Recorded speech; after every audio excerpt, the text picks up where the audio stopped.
Mga ka-Web3 crew! Ako po ay sobrang saya dahil hindi ako mahihirapan dahil kasama ko ang isa sa mga attendees, which is si ate, ay isang kabayan. Kabayan, pero hindi siya ganon karunong, tama ba yun? Marunong masyadong Tagalog kasi isa siyang Bisaya. Guwapa.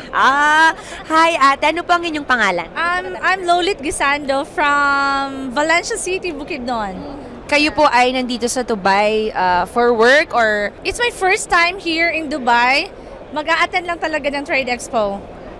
Yeah. Sorry, hindi nyo kaya yung a-attend lang siya ng summit para lang sa diba? Tapos dito pa sa Dubai, grabe ka ate, anong ginagawa mo sa life? Talagang mukha kang nakakaluwag-luwag. Before, I'm into network marketing. Tapos na-engage din ako sa Forex at crypto trading. So, I have one of my friend here who invited me. So, I just grabbed the opportunity and I'm here in Forex. Since ikaw po ay into crypto and trading and forex trading, ano naman ang sa tingin nyong pagkakaiba ng crypto at pagdating sa forex trading? Well, sa crypto at sa forex trading, I'm into bago lang ako sa forex talaga. Wala pa talaga akong idea, sobra. So, kaya andito ako ngayon sa Dubai kasi yung company, they are into forex. So, gusto ko talagang matuto. So, it's an very big opportunity that I grab. So, yeah. Ganon. So, since first time mong umattend ng ganitong event, kung meron mang next pang event, let's say, sabihin na natin, Canada naman. Total, dito ka naman sa Dubai, yun naman din yung next mong pupuntahan. Yeah, why not?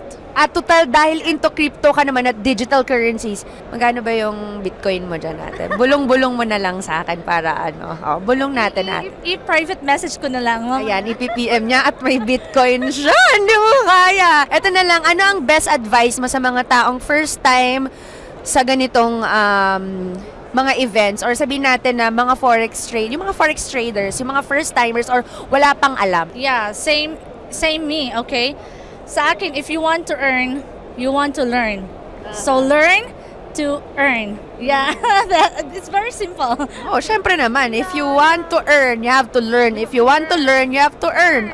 Pakaganda ng advice mo ate. Ito na lang last, what do you think is the future of money? Money is very important nowadays.